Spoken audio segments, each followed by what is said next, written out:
콜라의 시대가 이제 열리기 시작했다고도 볼 수 시작이네. 있어요. 그런 다음에 미국 전역에 퍼진 이 콜라가 어떻게 미국을 넘어서 전 세계를 사로잡는 고유한 음료수로 자리 잡을 수 있었을까요? 콜라의 생존 전략은 바로 콜라만의 정체성, 아이덴티티를 구축해 나가는 거였습니다.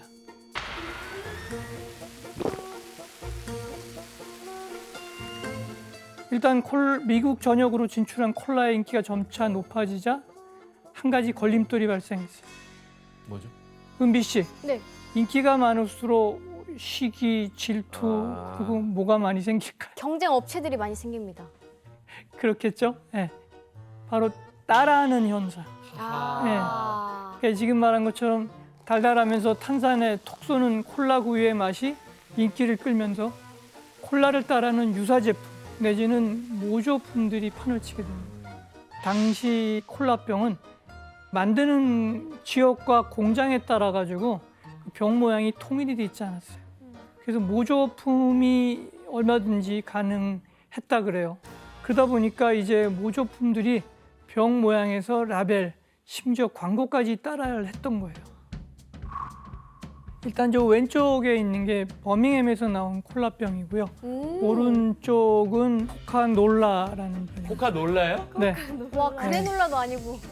그래서 어쨌건 코카놀라를 보면 직선 모양의 평범한 병 모양은 물론이고 병에 새긴 곡선 모양의 글자나 로고까지 비슷하게 만들었어요. 똑같네.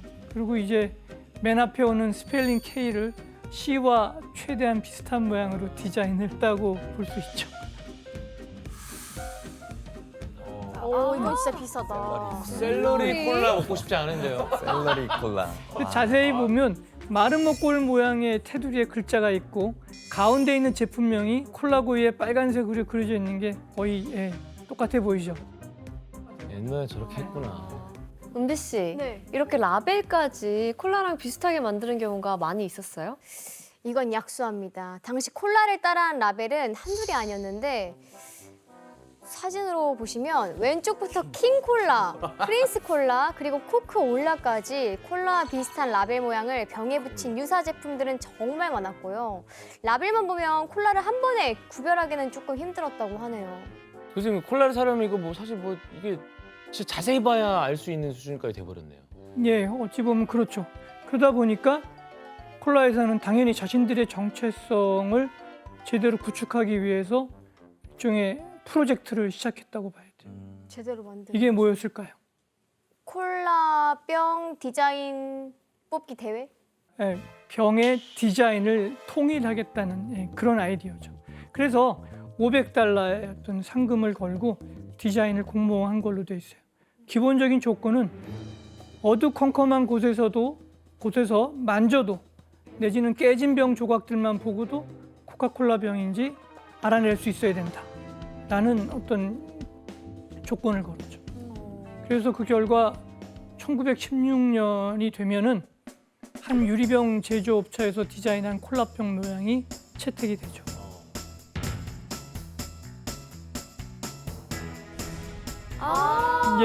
예, 여러분들한테 굉장히 익숙하죠. 예. 이때부터 현재까지 우리가 마시는 이제 콜라병이 통일되면서 콜라는 자신만의 정체성, 이른바 아이덴티티를 확실하게 구축하게 된 거예요. 와, 디자인이 진짜 예쁘다. 근데 은비 씨 콜라병이 통일되기까지 재밌는 비하인드 스토리가 있다면서? 있습니다. 이걸 디자인한 분들이 그 콜라에 대해 찾다가 이름이 비슷한 코코아 열매에서 디자인 힌트를 얻었다고 합니다. 코코아 열매? 네. 그래서 병의 모양을 잘 보면 코코아 열매를 본딴 모양이고요. 약간 이런 주름. 저 굴곡 네. 주름이. 이런 게 있네. 네. 그리고 워낙 독특한 디자인이어가지고 이 디자인이 채택됐다고 합니다. 교수님 이 콜라가 또 정체성을 구축하기 위해서 또 어떤 방법을 동원했죠?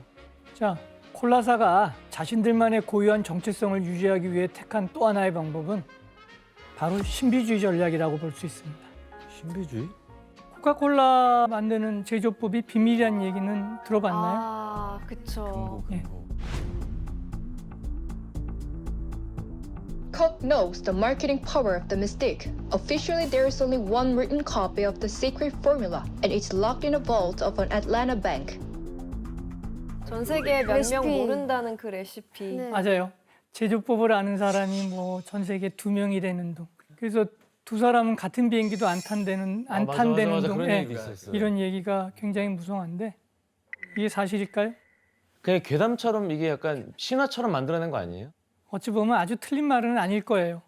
지금까지도 콜라 만드는 제조법은 비밀 유지가 철저하게 이루어지고 있거든요. 자, 캔들러는 콜라의 어떤 고유한 정체성을 지키기 위해서 어떤 면에서 보면 그렇다고도 볼 수 있는데 각각의 어떤 그 원액에 들어가는 물품 번호를 성분에 대해서 물품 번호를 붙여가지고 분류해요. 예를 들어서 설탕은 1번, 캐러멜은 2번, 진짜. 카페인은 3번 이런 식으로 표현했어요. 오. 그래서 콜라만의 어떤 고유한 맛을 나게 하는 원료의 성분을 7X라는 이름을 붙이는데요. 비밀 성분이 뭔지 절대 밝히지 않겠다는 방침에 따라서 비밀 성분을 미지수인 X로 표시하는 거예요. 와. 그래서 이 비밀은 콜라가 탄생한 이래로 한 번도 공개된 적은 없어요. 그 X가 도대체 뭐야? 불쏘세요.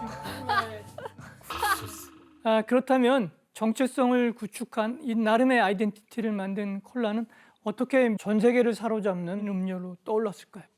여기서 이제 마케팅이 들어가야지. 네, 맞습니다.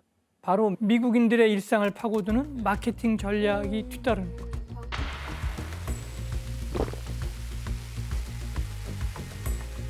미국은 1차 세계대전 이전부터 경제 규모가 영국의 거의 2배가량이 돼요. 와. 거기다가 유럽은 어쨌건 승전국이건 패전국이건 전쟁 피해가 상당했잖아요.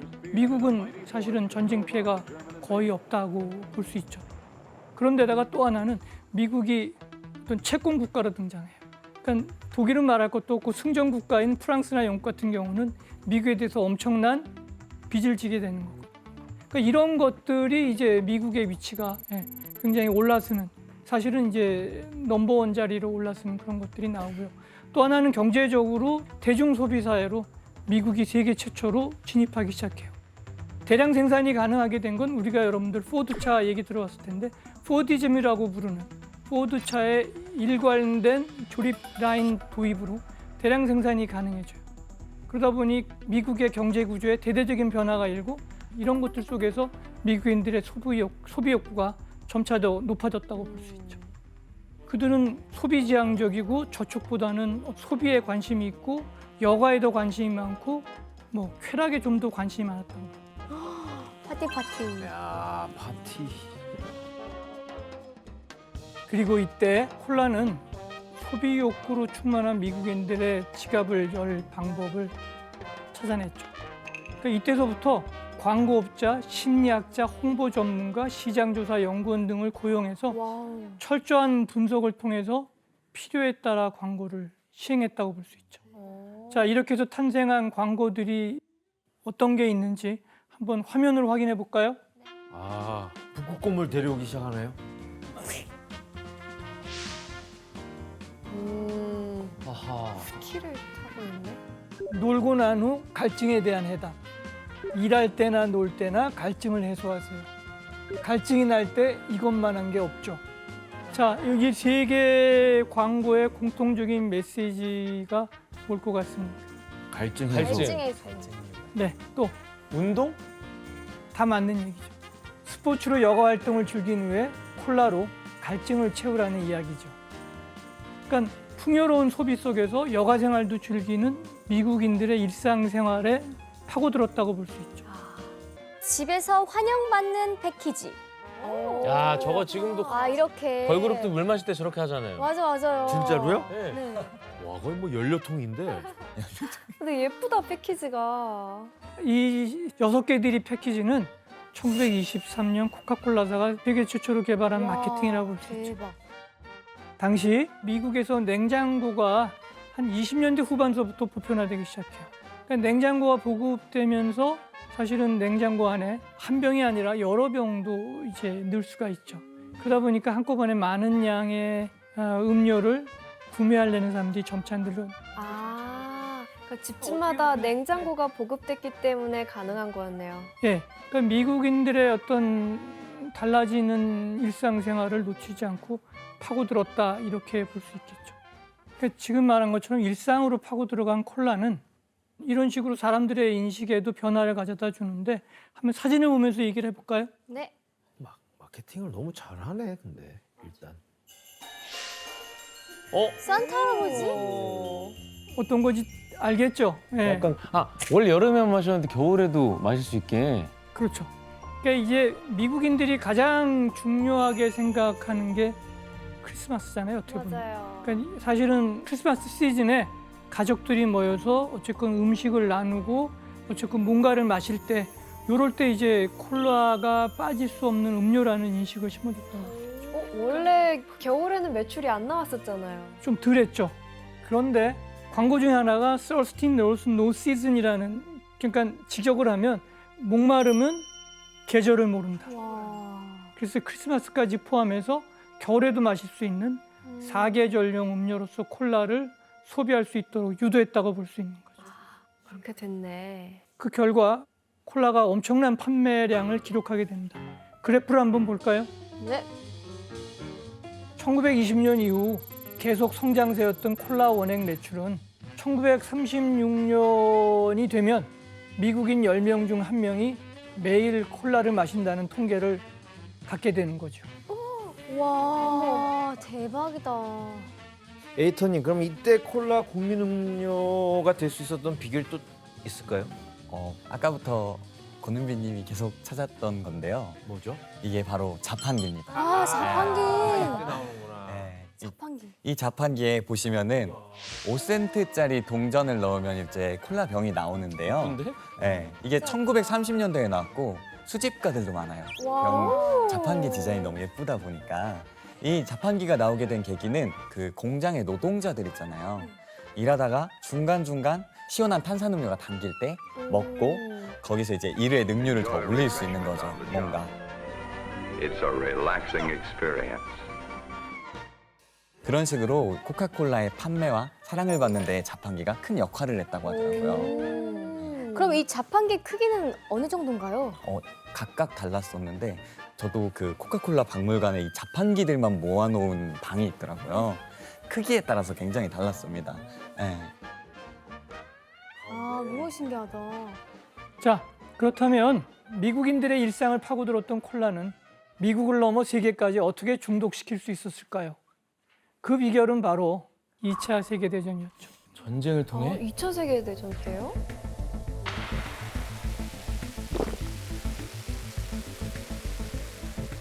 미국인들의 국민 음료로 자리 잡은 콜라가 세계로 뻗어나갈 수 있는 사건은 아이러니하게도 인류 역사상 가장 큰 규모의 전쟁, 즉 2차 세계대전이었죠. 그중에서도 어떤 그 콜라에 기회를 안겨준 건 북아프리카 전선에서 보낸 한 통의 전보였어요. 뭐? 자, 무슨 내용의 전보였는지 지원 씨하고 규현 씨가 재연해 주시겠습니까? 자, 지금 지원 형이 장군님. 네. 저는 콜라 회사입니다.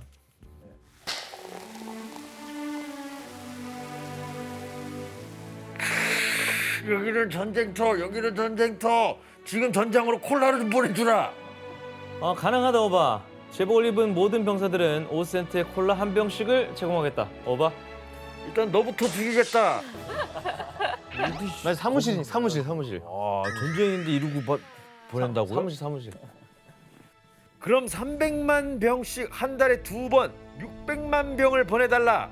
그리고 원액 시럽 리필도 만땅 보내달라 오바. 네? 600개가 아니라 600만 병? 그렇다 오바. 오바 아니냐, 오바. 끊어라 네, 오바. 두 분의 열연 덕분에 어떤 내용의 전보인지 이해가 쑥쑥 됐을 거라고 너무 많이 시킨 거 생각합니다. 아니에요? 상당한 양인데. 보급? 보급을 했는데. 이분 그거 가져가서 그 나라에 팔려는 거 아니에요? 이 전보는 전쟁에 나가 있던 한 미국 장군이 엄청난 양의 콜라를 요청한 전보였습니다. 누구야? 누구겠어요? 아이젠하워? 네, 맞습니다. 이 인물은 드와이트 아이젠하워입니다. 아니, 교수님, 아이젠하워 장군이 왜 전쟁 중에 콜라를 저렇게 많이 보내달라고 한 거예요? 여기에는 좀 여러 추측이 있는데 일단 병사들의 사기를 올리기 위한 조치가 아닌가 싶어요. 왜냐하면 당시 콜라를 향한 군인들의 갈망이 좀 꽤 컸던 거로 되어 있습니다. 한 군인은 편지에서 이렇게 말했다고 합니다. 누군가 우리에게 무엇을 위해 싸우고 있느냐고 묻는다면 우리 중 절반은 코카콜라를 다시 살 수 있는 권리라고 대답할 것입니다. 자, 전장에서 콜라의 영향력을 짐작해 볼 수 있겠죠. 네. 어느 정도인지. 매니아 아니야, 매니아? 저 정도면 그냥 홍보 마케팅 중에 하나 아니야? 코카콜라에서 퍼뜨린. 이때부터 미군의 필수 보급품에는 허쉬 초콜릿바, 또 하나는 위글리의 껌, 그리고 또 한 가지 지금 바로 콜라가 포함되게 되는 거죠. 이게 이제 이른바 군인들의 시레이션 박스에 이제 들어가게 되는 거예요. 와, 진짜 박스가 엄청 많다.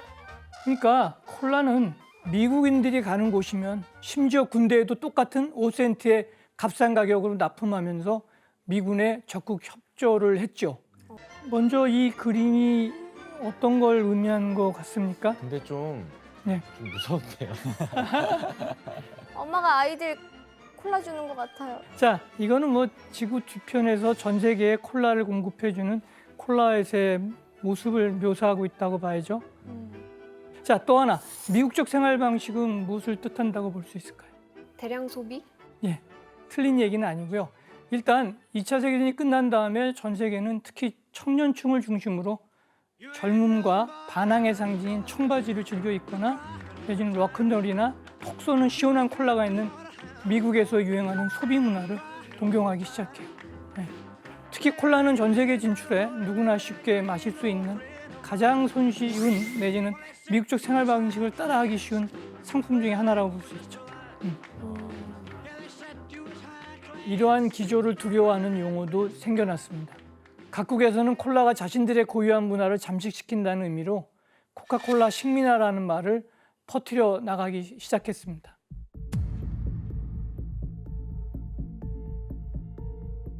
그럼 다른 나라에서는 교수님 왜 콜라를 두려워하는 거예요?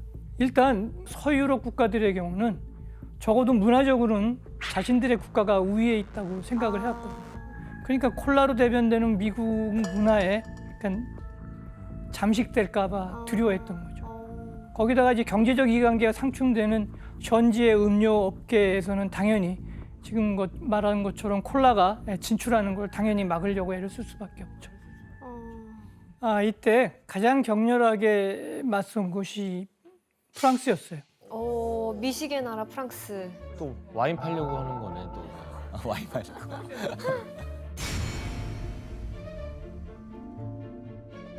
프랑스에서는 이미 1919년부터 콜라가 들어와 있었어요. 근데 이제 프랑스 사람들이 콜라를 좋아했을까요? 안 좋아했을 것 같아요. 와인 좋아하잖아요, 와인. 모르겠네. 맞습니다. 프랑스에서는 콜라가 잘 팔리지 않았죠. 왜냐하면 그때는 보틀링 공장이 없었기 때문에 들어온 동안에 콜라가 미식지근해지거나 턱 쏘는 맛이 줄어든 탓도 있죠. 맛없지. 김이 새는구나. 그래서 코카콜라 수출회사는 아예 콜라병을 생산할 수 있는 지금 보틀링 공장을 프랑스에 건설하려고 그랬어요. 그랬더니 일부 프랑스인들이 결세 반대를 외치기 시작했다고 봐야죠. 자, 당시 기사를 혜성 씨가 읽어주시겠습니까? 네. 우리는 코카콜라의 식민화가 될 것인가?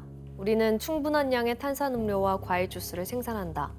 많은 대소기업들이 이 코카콜라라 불리는 음료의 프랑스 시장 침투로 직접적인 위협을 받을 것이다. 걱정을 많이 하고 있네요. 견제를 엄청 하는 거지. 네, 지금 말한 것처럼 콜라 회사 입장에서는 세계화 전략의 일환이었겠지만 반대로 프랑스 입장에서는 일방적으로 미국의 문화를 받아들여야 하는 이른바 미국화로 이해했던 겁니다.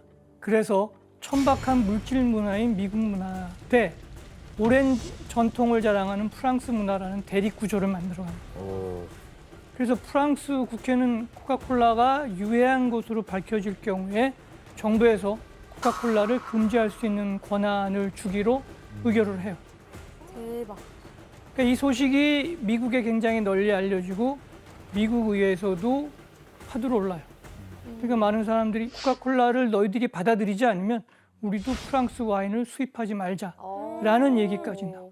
이렇게까지 코카콜라로 예, 인해서. 결국 1953년 프랑스는 콜라가 유해하지 않다는 판결을 통해 콜라병 공장의 설립이 문제가 없도록 조치를 취했습니다. 프랑스마저 어떤 콜라의 해외 진출이라는 세계적인 흐름에 무릎 꿇은 모양새가 된 거죠. 그런데 이렇게 승승장구하던 코카콜라사에게도 위기가 찾아오게 됩니다. 왜? 막강한 라이벌의 등장으로 음료업계 최고라는 타이틀을 빼앗길 수 있는 위기에 놓인 거죠. 펩이죠, 펩. 진정한 경쟁자가 등장하나요? 예, 바로 펩시였습니다. 드디어 왔다.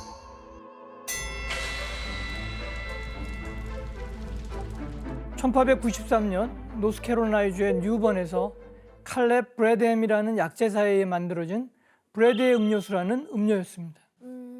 또 약재사에서 만들었어? 이렇게 브래드 드링크라고 돼 있죠. 예. 네. 이것도 마찬가지로 초창기 콜라처럼 매약처럼 광고를 해요. 특히 소화불량 치료에 효과적이라고 알려졌는데요. 1898년이 되면 브래드의 음료수라는 이름을 바꿔요. 펩시콜라로. 특히 이제 펩시라는 거는 소화 효소를 가리키는 펩신에서 따와서 펩신에서 나온 거예요? 예, 예. 그래서 특히 이제 소화불량이나 소화가 잘 안 되는 사람들이 펩시콜라를 먹으면 좀 효용을 받던 것 같아요. 예. 근데 펩시는 뭐 어떻게 해서 이제 코카콜라를 대항하는 브랜드가 된 거죠? 자, 1930년대 구스라는 분이 있는데 이 양반이 이제 펩시콜라를 새로운 마케팅 전략을 씁니다. 특히 이제 이 대공황 시절에 생필품조차 사기 힘들었던 사람 입장에서는 콜라를 마시는 5센트도 부담스럽죠. 그런데 1934년부터 코카콜라랑은 값을 똑같이 매긴 대신에 크기는 2배, 크기는 2배, 한 번에 이제 2배. 가성비가 엄청 차이 나네요. 그리고 코카콜라에 비해서 양이 2배니까 많다는 걸 어필하는 CM송, 니클송이라는 거에 나오게 되는데 어떤 노래인지 한번 같이 들어볼까요? 그죠. 네. Nickel, nickel, do-do-la-da-da. Nickel, nickel, do-do-la-da-da. Pepsi-Cola hits the spot. 12 full ounces, that's a lot. Twice as much as a nickel to Pepsi-Cola is a drink for you. Nickel, nickel, nickel, nickel, nickel, nickel, nickel, Pepsi-Cola is a drink for you. 재밌다. 이 노래는 대공황 당시 지갑 사정이 여의치 않은 소비자들을 겨냥했고 펩시 계획도로 이 CM송이 대히트를 치면서 예를 들자면 펩시가 경쟁에서 우위를 차지하고 넘버 2 자리까지 오르게 됩니다. 자, 어떻게 보면 이제 이 지금 나온 펩시 CM송이 중독성이 굉장히 강하죠. 뭐 네글. 많은 애들이 따라하기도 하고, 예. 그러니까 이를 통해 펩시는 무려 11배의 매출 상승과 함께 코카콜라를 추격하게 됐죠. 와, 경제가 어려울 때 양을 2배로 늘려준 게 탁월한 전략이었네요. 네.